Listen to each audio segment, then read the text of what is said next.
It's no surprise to anyone that our clothing quality these days is awful.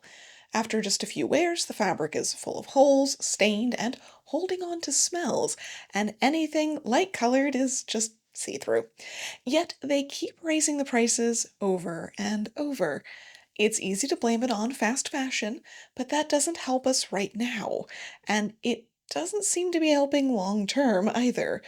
A long list of what to buy or avoid might help, but every year there are new problems that appear with different trends.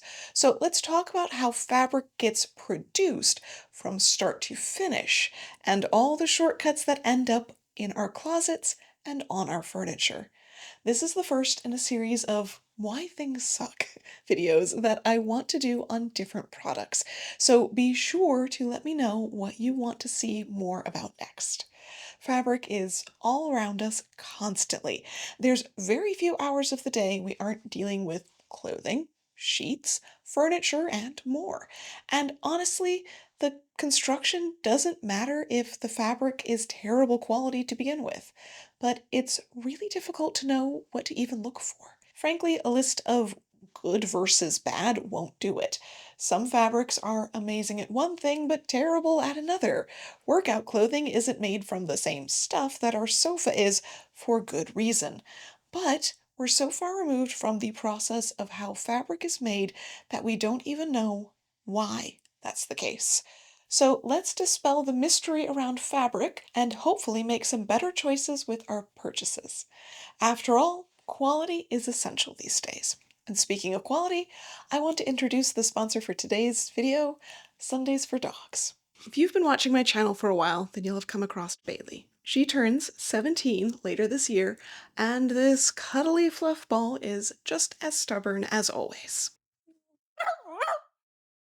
And that's especially true when it comes to food. I know how important it is, especially at her age, that she gets healthy and nutrition-dense food. And she is determined that it tastes really good too. Not always the easiest to achieve by her standards. But when the first bag of Sundays for Dogs arrived, I caught her trying to climb into the box to get more, which is a huge feat for her. Bailey gets her tasty treats, and I know that she's getting a well-rounded list of ingredients to support her health and energy levels. Fish oil for her joints, pumpkin and ginger for her digestion, blueberries for immune health, millet for fiber, and her favorite turkey for protein and vitamins. She's actually been on a restricted diet for a number of years to make sure she gets all that she needs with good fats and no ingredients that make her itchy. It can be a constant battle, but Sundays has totally covered all of her needs. They actually air dry their food to preserve all of those nutrients, which means it's super easy and convenient for me as well, even while I've spent the last 4 months without a kitchen. Frankly, she's eating way better than I am at this point. Your dog deserves a diet as fresh and nutritious as yours. Make the switch to Sundays and get 50% off your first order by using my link or my code below at checkout. Oh, okay, more cuddles. More cuddles. First up, it's good to know the basics of what fabric can be made from, the fibers. I've done a series of videos, some are pretty old, on the 4 main natural fibers: wool, cotton, silk, and linen, as well as one on synthetics and man-mades: polyester, rayon, spandex, nylon, so many other things. If you want to know way more detail about the history, properties, and common types of fabrics for each fiber, watch through those. But for today, know that we separate natural from synthetic in most aspects because they are made so differently and act very differently. Natural fibers are either grown as plants, like cotton or linen, or come from animals like wool or silk. Plants are cellulosic fibers. Animals create protein-based ones. It's really important to know that natural is not a monolith because every type will do best with different care, respond to water and chemicals differently, and have different strengths and weaknesses. Cotton comes from the fluff around the seed, producing very short fibers we call staples. It's soft to the touch, and since the fibers are sort of flat, it can also be smoothed out to be a little shiny. Its purpose is to protect the seed until it releases, help carry it, and then rot away. An important note, since that means it likes to hold on to moisture in order to disintegrate. That doesn't mean a t-shirt will fall apart if rained on, obviously, but it does mean sweat stains happen. It won't dry out super fast, though it is actually slightly stronger when wet, a reason that cotton and washing machines kind of go hand in hand historically. And it tends to hold onto body oils and odors a little more than the other natural fibers. With short, thin fibers, it's one of the weakest as well. It is, however, cheap to produce. There's more than one type, just like any plant variety, and we have created a massive industry to process cotton incredibly efficiently and cheaply. Linen, as I mentioned, is typically from the flax plant. It's very close to the hemp plant, not that variation of hemp plant, and linen comes from the same functional part of each. The bast fibers run along the inside of the stalk, a few feet long, so almost not a staple fiber, but a filament length, pulling water from the ground and running it up to evaporate at the top of the stalk of the plant. This is one of the reasons that linen feels cold to the touch.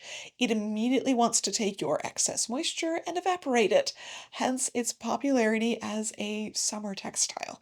It dries quickly and breathes easily, meaning that you won't get that sweaty, stuffy, trapped feeling.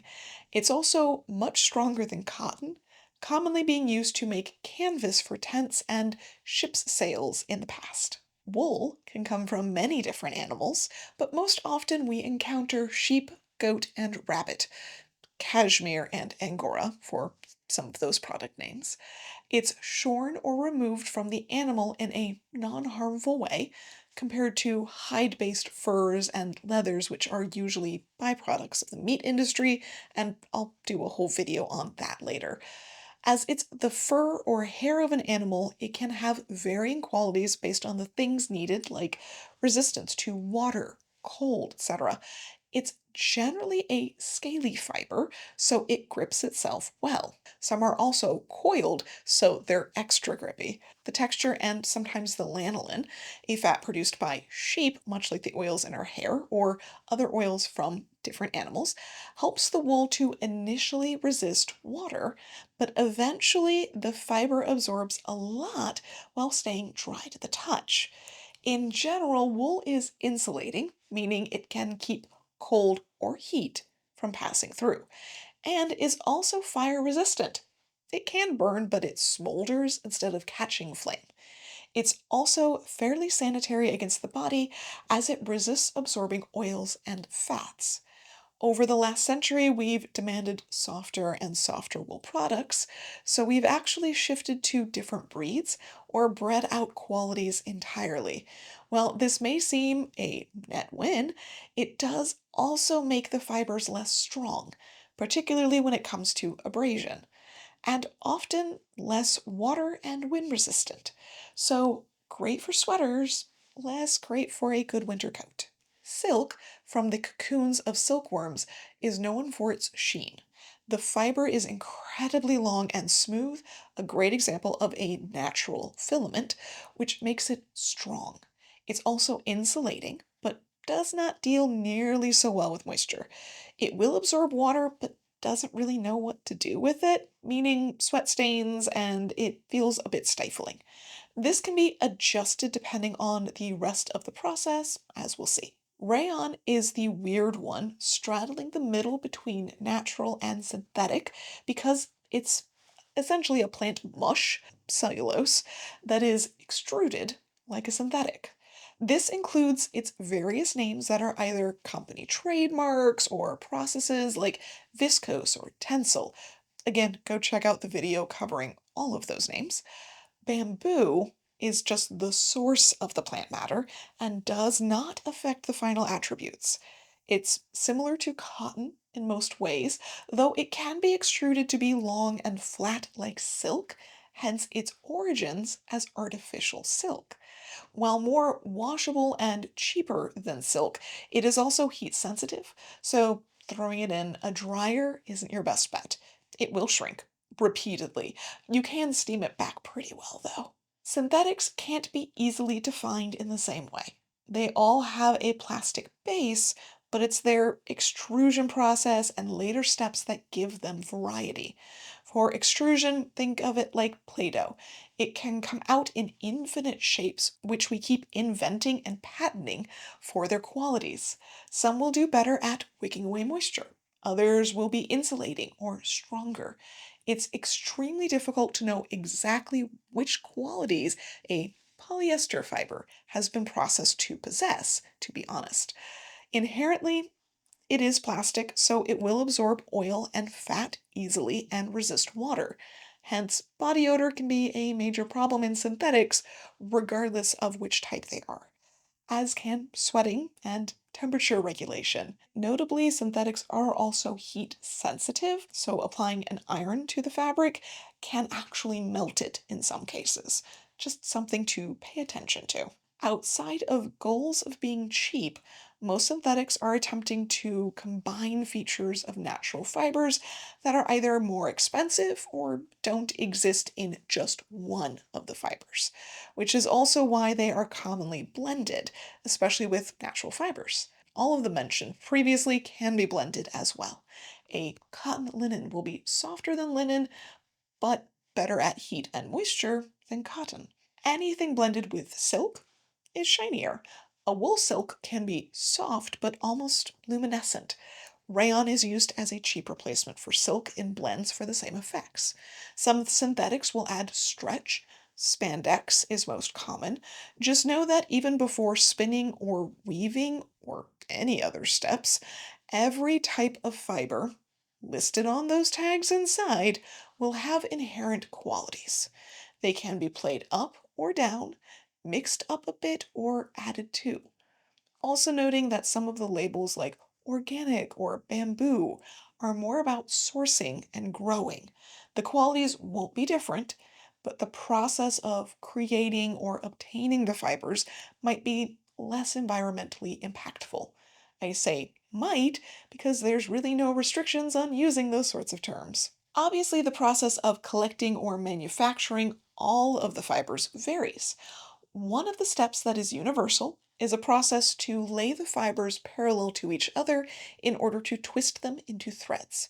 For short staples like cotton and wool, this is where they are carded to align as much as possible, creating a loose, fluffy, unspun rope of sorts. Longer filaments can be laid out or held at tension next to each other. Linen today, however, is chopped up to make small staple fibers like cotton, since there isn't as much machinery for processing fibers that are a few feet long to get them lined up. However, cotton machinery is absolutely everywhere. We invested in that over flax. This is a big part of why our modern linen wrinkles so much more than it did 100 or 200 years ago. Essentially, we have tons of tiny breaks that aren't there in older or even modern high quality carding and spinning practices.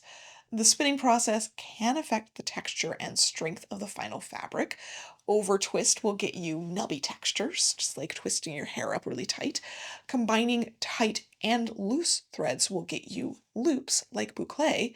A loose twist can be soft but weak. The ends of the fibers will stick out more, but also be more likely to catch and pull out.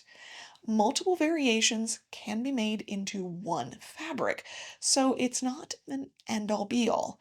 A single twisted thread can also be extremely fine and therefore weak, so we also usually twist multiple ones together unless we are making an extremely lightweight and fine fabric. This is why some fabrics feel incredibly thin, even without lots of big holes, and others can feel super thick and chunky, even with really big holes. The threads are then woven into fabric. This is done with extremely long warp threads being wrapped up and spooled out, while the weft threads are woven left and right. The pattern of over-unders that the weft takes is what gives us the weave. Before we tackle that, I want to point out something that generally only comes up in denim conversations for modern clothing, but is relevant to all fabric. This edge is called the selvage. It can be fuzzy like this or crisp. This depends on if the weft threads going back and forth are shot across and cut or simply turn and go back the other way. It's usually a matter of pneumatics and speed. It's more difficult to get the tension right, and the faster pneumatic machines have an easier time with the cut edge. That's why selvage denim has this clean edge, often with a few long warp threads of different colors. That used to be a way to know who the manufacturer was and other info for fabric a long time ago. Some places still do it, particularly in wool and denim, which notably is cotton today. So, different weaves give us different qualities, just like the fiber and the twist of the thread. A plain weave is just over, under. It's fairly stable, doesn't really stretch much, and can be made thick or thin, pretty much the neutral. Twill is extremely common. That's what denim is, and has an offset pattern that creates a diagonal line of overs. It's considered a more durable weave when it comes to abrasion. The extra shiny weaves are either satin or sateen, depending on the fiber. It has more weft threads laying long on top. Silks and wools are satins, while cotton is sateen. Rayon and synthetics are also labeled as satins. It's more prone to damage from snags and abrasion since there's so many threads just laying on top of the surface. Weaves can be simple and repetitive or complex enough to create patterns and texture. Having the weft be a much larger thread will cause ridges. Changing from twill to satin will make one area pop with a different finish, and so much more. Some fabrics are even double woven with two sets of long warp threads that get caught together. This can make a fabric reversible with different colors or patterns on each side. There's no good or bad ranking when it comes to weaves. It just depends on the purpose as to what you want. A twill or herringbone, which is kind of a twill that keeps reversing, can be strong, but it's hard to make it really thin, sheer, or flowy. Additional fibers and threads can also be added to the weave during or after. That's how we get velvet, for example. An additional thread is woven over bars that keep it as loops standing up from the rest of the fabric, which are then cut down to the desired height. If the pile is dense enough, it can be extremely durable fabric. Hence why it's so popular with furniture and other sorts of home goods lately. It can get smushed down, but usually you can brush it back up. Any fiber can be done this way too. In the case of chenille, the pile is actually added to the threads. It looks sort of like little caterpillars. The one major type of fabric that does not fall under all of that weaving discussion is knit. This includes everything from the obvious chunky sweaters to t-shirts. Instead of being straight threads in a grid, it's rows of loops, and the next row of loops catches the last row of loops, etc. Machine knitting essentially has a bunch of hooks that just grab a thread and pull it through the previous loops. What this means is that a single thread running across, instead of being mostly straight, is wavy. So when you pull it, it can straighten out, thus stretching. It also means that if you completely break or pull out one thread of loops, it just lets go of all of the loops. So that's how we end up with runs in our stockings or in t-shirts or any other knitwear. Now, some stretch items are due to their base content like rubber, which does not have to be knit. Generally, it will be in combination with knits, like in some elastics. But knit can be incredibly fine or chunky with lots of different textures depending on which direction or numbers of loops. Put more loops through one loop or loop a bunch of loops into one loop, and it starts to look different. Crochet follows a similar concept of loops, but it's a chain of loops that sometimes gets attached to others. It doesn't always have a significant amount of stretch, but it can. Oh, and the addition to the stretch discussion is called bias cut. Though that woven fabric we discussed doesn't have much, if any stretch, if you try to pull the straight threads more straight, it will stretch if you pull on the diagonal. It's not always a lot, however, but it's popular in places like skirts and dresses that you want to cling to the body shape a little without seams and darts to shape it. Just note that anything that is pulled on one diagonal to be longer will shorten the other one. So if you have a bias cut skirt that is pulled tighter to size up, it will shorten. But what does matter in terms of quality when it comes to weaving or knitting is the fabric weight and density. You could make a very chunky, loose thread and weave it with lots of big holes to make it see-through, but that's not going to last long. A very thin but tightly spun thread can be packed incredibly close and still be sheer, just lots of super tiny holes. Something like a wool or silk is still sold based on their literal weight. The more fiber packed into the measured area, the more expensive it is. You might see this measured in momi, or GSM, grams per square meter. It's the same for sheets, that thread count. Theoretically, that additional packing in of finely spun threads makes the fabric stronger and less likely to wear holes or snag. It can also look far more luxurious. Silk Duchess satin is very heavy compared to charmeuse silk satin, and much more expensive. A wool coating needs to be heavier than a tropical wool jacket. That's the technical term for a very modern type of light wool. The potential for strength still varies wildly depending on weave and even the length of the fiber. Some cottons are longer than others. Egyptian cotton can be over 2 inches, while Pima usually lands just short of that. We see the same battle in white t-shirts, looking for versions that will not only last longer, but not be see-through. Simply, density uses more fiber, so it's more expensive than a sparsely woven or knitted one. Whether it's see-through or not isn't always a tell, especially with fuzzier threads that can fill those bigger holes. A cheap, short staple cotton that is quickly carded and spun loosely will be soft and fuzzy and potentially look denser at first glance, but it won't last as long. Fuzzy doesn't necessarily mean bad. In finishing processes, sometimes fabrics are fulled.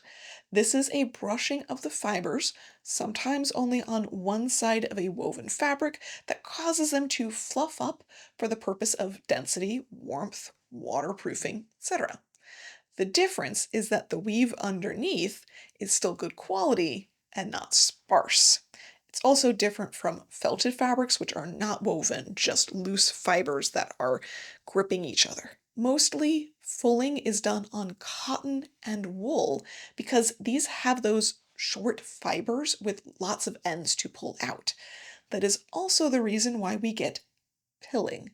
Especially with wool, the short ends on softer styles can get tangled up with abrasion, though short fibers will also often just fall or rip out. It's not generally a problem on smoother or harder wools. It is, however, way more of a problem when you mix fibers. If you have long synthetic filaments that are extruded to have a wool-like softness and flat, not shiny appearance, they are likely to grip to each other but not have short enough fibers to let go. It gets worse when you combine extra grippy or fuzzy wool with synthetics. So I wouldn't say pilling is automatically a sign of poor quality, more often a sign of the fact that we keep demanding softer and softer fabric.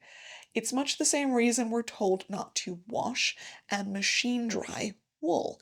It will grip to itself and tighten up as you get it wet and agitate it around. In fact, that is exactly how you make felt out of plain wool fibers without having to weave them together. They just cling. Think of it the same as our own hair. If someone with curly or even just wavy hair goes to bed with it wet and loose, it's likely to have tangles and maybe even mats in the morning. Finishing can also be for smoother or crisper fabrics as well. If you have a stiffer silk that is labeled as dry clean only, this is likely the case. If you wash it, it will come out limp. Some of this can be natural to the silk, as one of the parts, a sericin protein that functions as a glue, is water soluble. It can also be added back in as a starch or chemical version thereof. Glazes are also added to cottons and occasionally linens to make them look shinier, crisper, smoother. These again will be labeled as not washable, though dry cleaning may not be any better. A quick side note here that dry cleaning just means no water, not actually dry. Clothing is put into a washer with liquid chemicals and tumbled just the same as you would at home. Those chemicals are just not supposed to interact with the fibers in a way that causes them to stretch or shrink due to moisture content. I personally just stick to hand washing or spot cleaning and a lot of air drying if something calls for dry clean only. I've handled way more dry cleaned clothing than I would like in one of my previous jobs, and that stuff never actually got clean inside. I've seen some things that I cannot forget, and smelled some things. I wish I could. So on one side, we have the fabrics that are stiffened, and on the other, we have those that go through intentionally rougher washes to soften them up. Stone wash is a great example, which uses abrasive bits like pumice or even pebbles to tumble around with the fabric to beat it up, which, just like all of the other discussions we've had about softer equaling weaker, this is pre-wearing down your fabric. Other finishing is done to preserve the fabric, adding chemical layers to make it waterproof, sunproof, mildew-proof, wrinkle-free, and more. Even fabric softener is just adding a layer of a petroleum-based chemical to smooth things down a bit. Even if fabric is not finished in one of those ways, it's usually still tentered. If you've ever heard the phrase on tenter hooks, that's where this comes from. They're sort of like carpet tack strips, and they hold the width of the fabric out to stretch it flat while pressing or applying finishing materials. The majority of fabrics will shrink or stretch when going through any sort of process involving heat or water, so most are finished in some way that reduces the future changes. Essentially, pre-washing before clothing or other construction so that it doesn't suddenly shrink up 10% in the first launder after you've purchased it as a finished product. Some fabrics will be more prone to this than others, hence why a freshly washed pair of jeans is usually quite a bit smaller than a well-worn pair. Part of the finishing process can also be the dyeing or printing. Now, color can be added nearly anywhere throughout the process to get different results. In the case of synthetics, it's often added to the mix before extruding them. It's difficult to dye synthetics and requires a lot of nasty chemicals to do so, so an early step is preferable. It also keeps them from being as fugitive with their color, meaning they don't lose color with washing or sun exposure as easily. Dyeing can also happen with threads, which is what allows for things like stripes, woven designs, or two-tone fabrics. Then there's dyeing the entire woven fabric. This is where prints can be added on top with multiple colors and shapes. It's also common with denim, where as the fabric wears down, the white undyed cotton is exposed. It is possible to fully dye through spun threads or even woven fabric, but it can also be a choice to keep it surface level. All of these dyes are a multi-step process in order to prep the fibers to accept the chemicals. A lot of it is for cleaning, the dyes themselves, and the fixers that keep the dyes from leaving when washed. It's a lot like dyeing your own hair, to be honest.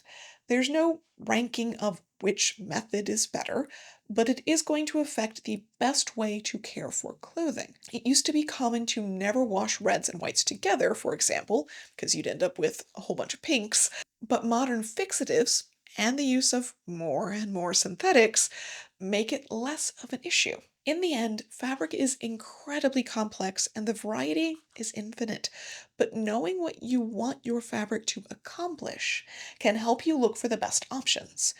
Linen for summer clothing will help keep you cool and dry without the body odor. Look for finer weaves rather than the softest, which will wear down and wrinkle faster. If you blend linen with rayon, it may have a nice shine, but it will also be more prone to wrinkles and shrinking. Wool is also surprisingly breathable, but we often line it with polyester or acetate, which is not. So that suit is going to be uncomfortable just because of the lining. A sturdy twill cotton can last for decades of wear, but not if it's worn down before you get it for softness or fashion holes.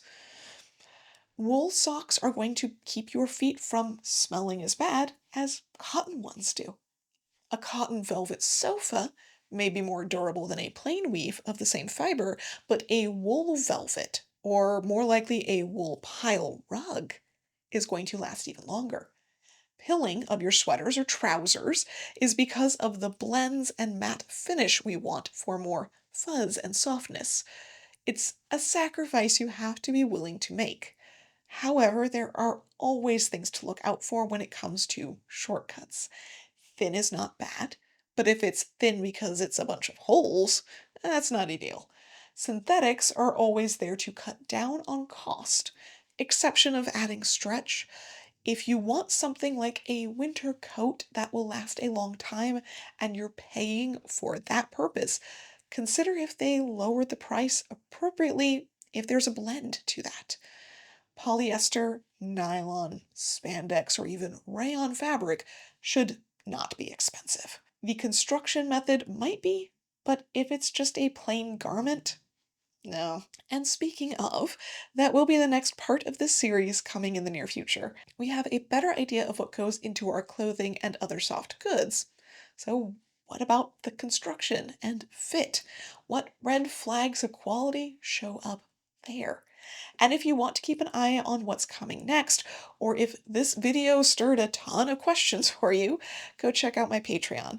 Not only do I have early releases and extra updates, but there's a Discord where we talk about sewing, fabric, shoemaking, and interior design. My house construction is getting to the exciting part as well, and I am sharing it all there first. But for now, hopefully that helps you get a little bit more informed for your future shopping habits, and you can look for better quality fabrics, or at the very least, some of those red flags. As a historian, it's so funny how much more, even 50, 100, 150 years ago, we knew about what fabrics to use and why, and how to get around those things. A great example, shirts. So, 100 plus years ago, men's shirts, as they moved from being linen to cotton, they started doing separate collars and cuffs. If you've ever had a collared shirt that you've worn a lot, you'll generally find that the back of the neck of the collar, maybe other areas like that, tend to get discolored and almost greasy looking stains on them, and it's really hard to get those out without a lot of extra treatment. Well, historically, they separated out the collar and the cuffs for that reason, so that way you could replace those more often, so that way those could be starched to be more appropriate to the style. You didn't want the entire shirt starched. Or they could be made out of really cheap things, literal paper at certain points, or expensive things that don't wear down as much. So you could get still a linen collar and cuff set or just a linen collar with a cheaper cotton shirt that isn't visible underneath your jacket. So they were very smart about that exchange. I mean, prior to cotton really taking over in the 19th century, mostly because we figured out a way to very, very cheaply not only manufacture it with up-to-date machinery, but also, obviously, up through the middle part of the century, relied greatly on things like slavery in order to make it extremely cheap. We wore a lot more linen and a lot more wool, but those things didn't have the same industry and the same money backing them in the way that cotton did. So the wool industry obviously survived in places like the UK because it was protected. It was a very important international and national sort of trade, so they really protected it in certain areas. Silk, same thing over in parts of Asia. Linen, that's where we go to Eastern Europe and in Ireland as well. But it requires a very specific sort of climate, a little more marshy, in order to grow well. Now, that doesn't mean we can't grow it here in the US. In fact, one of the reasons why linen has been so expensive and is only just now coming back is because hemp, like I said, not that hemp, just textile hemp, was also part of that whole make it illegal thing. Not just because of the war on drugs, all of that nonsense, but also because it was a competition to cotton, which was seen as American industry, and a whole bunch of other things. So hemp, which is extremely strong, even stronger than flax linen, was kind of pushed out of the US and was turned into an industry that barely could make it through in a lot of places. So, generally, if you want to ask me, someone who is very aware of fibers and very aware of fabrics, what I regularly wear, I do have a ton of wool and linen in my wardrobe.